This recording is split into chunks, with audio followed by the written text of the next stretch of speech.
नमस्कार दोस्तों, आप सभी का स्वागत करता हूँ डेली लाइफ के यूट्यूब चैनल पे। आज मैं बात करने वाला हूँ एक ऐसे प्राचीन खेल के बारे में जो आज भी भारत के एक छोटे से गांव में खेला जाता है, जो मात्र मनोरंजन का साधन ही नहीं बल्कि वहाँ के लोगों के संस्कृति और सम्मान से भी जुड़ा है। ये खेल झारखंड के एक छोटे से गांव में खेला जाता है। आपको बता दूं, झारखंड भारत का एक ऐसा राज्य है जो अपनी असीम प्राकृतिक सुंदरता और समृद्ध रीति रिवाज एवं संस्कृति के लिए जाना जाता है, जिसकी राजधानी रांची और उपराजधानी दुमका है।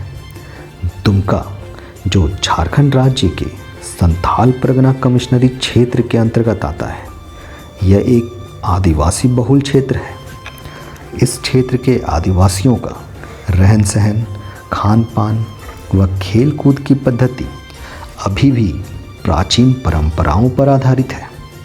आदिवासी समुदाय के लोग जंगल और प्रकृति के पूजक हैं, इसीलिए इनकी जीवन शैली जंगल और जमीन पर आधारित है। दुमका में ही एक स्थान है शिकारी पाड़ा, जहां आज भी उन प्राचीन खेलों को मान्यता दी जाती है जो कहीं ना कहीं शहरीकरण की दौड़ में लुप्त होती जा रही हैं। उन्हीं प्राचीन खेलकूद की शैली में एक है भैंसों की लड़ाई, जिसे स्थानीय भाषा में काड़ा लड़ाई भी कहते हैं।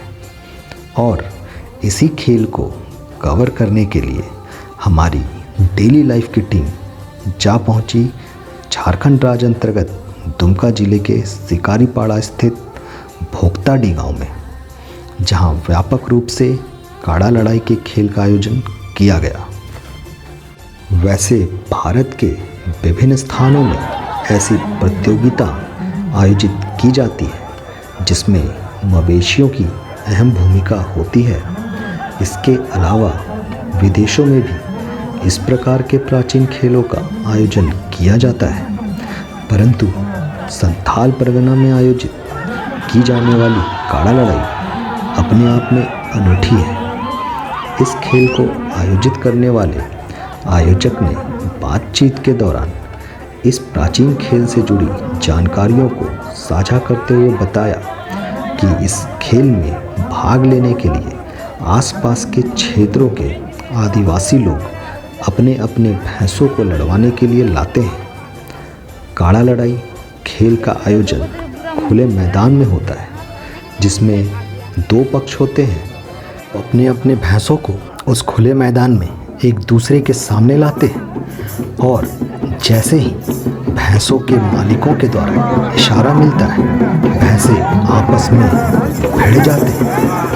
मुकाबला जोरदार होता है।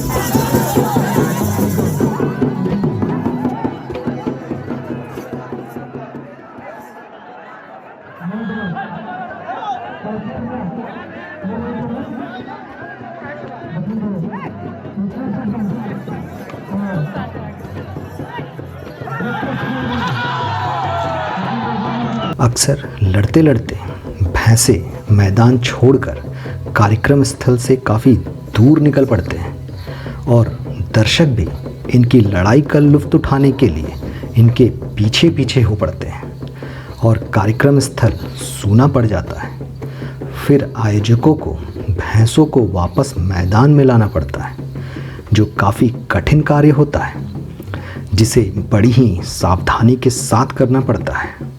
फिर जैसा हर खेल में होता है, कोई एक जीतता है और कोई दूसरा हारता है। ठीक उसी तरह इस खेल में भी जो भैंस मैदान छोड़कर भाग जाता है वो हार जाता है, और जो मैदान में डटा रहता है उसे विजेता घोषित कर दिया जाता है। इस तरह से प्रतियोगिता काफ़ी मनोरंजक होती है, परंतु इस तरह के आयोजन के दौरान दुर्घटनाओं की संभावनाएं भी बनी रहती हैं। इस खेल में जीतने वाले भैंस के मालिक को इनाम भी दिया जाता है। भैंसे की लड़ाई में क्या प्राइज आप देते हैं? जो प्रतियोगिता जीतता है फर्स्ट सेकंड थर्ड कौन सा होगा? फर्स्ट सेकंड में है हम लोग का साइकिल, फर्स्ट वाला जो जीतेगा उसके लिए साइकिल दे रहा है। इसके बाद एक वो सुअर दिए सेकंड प्राइज में। इसके बाद थर्ड के लिए है कसा थाली और बहुत सारे चीज़ है, मतलब धोती गांजी ये सब रखे हैं। प्राचीन खेल कूद का आयोजन यहाँ के आदिवासियों में उत्साह का संचार करता है। ये लोग दिन भर बैठकर इस काड़ा लड़ाई का भरपूर लुत्फ उठाते हैं। अपने आप में मस्त रहने वाले इन आदिवासियों के लिए ये एक मनोरंजन का साधन है, इसलिए चिलचिलाती धूप व गर्मी का भी इन पर कोई प्रभाव नहीं पड़ता। इस तरह के आयोजन में समाज सेवी और शिक्षक संस्थानों के द्वारा प्रत्येक लड़ाई पर इनाम में प्रोत्साहन राशि भी दी जाती है। जैसे आज के काड़ा लड़ाई में प्रथम स्थान प्राप्त करने वाले भैंस के मालिक को उर्मिला आइडियल पब्लिक स्कूल के प्रधानाचार्य सुनील कुमार झा ने 500 रुपये का नगद इनाम दिया। इस काड़ा लड़ाई को देखने के लिए आसपास के गांवों से ग्रामीणों का हुजूम उमड़ पड़ता है। खाने पीने और तरह तरह के दुकानें सजने लगती हैं।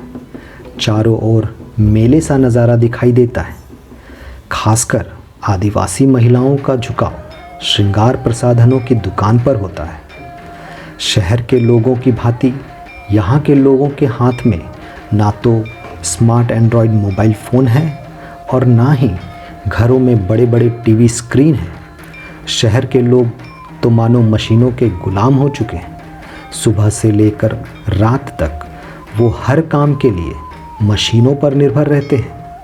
यहाँ तक मनोरंजन के लिए भी मशीनों का सहारा लेते हैं, जिस वजह से शहर में रहने वाले लोग शारीरिक और मानसिक रूप से कमज़ोर होते जा रहे हैं। परंतु आदिवासी समुदाय शहर के चकाचौंध से दूर जंगलों से आच्छादित और स्वच्छ आबो हवा के बीच इस तरह के छोटे छोटे मनोरंजक कार्यक्रम कर अपनी खुशियों को ढूंढ लेते हैं।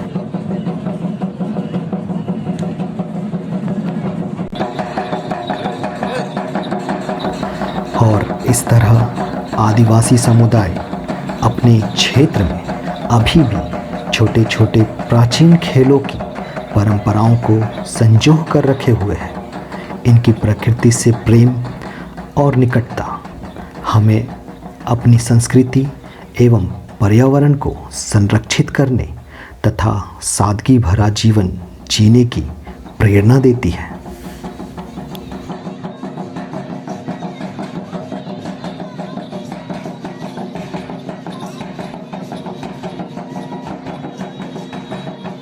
आशा करता हूँ हमारी प्रस्तुति आप सभी को पसंद आई होगी।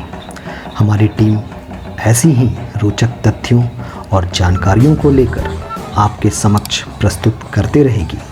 हमारा हौसला और उत्साह बढ़ाने के लिए हमारे डेली लाइफ चैनल को सब्सक्राइब करें और ज़्यादा से ज़्यादा लोगों को शेयर करें।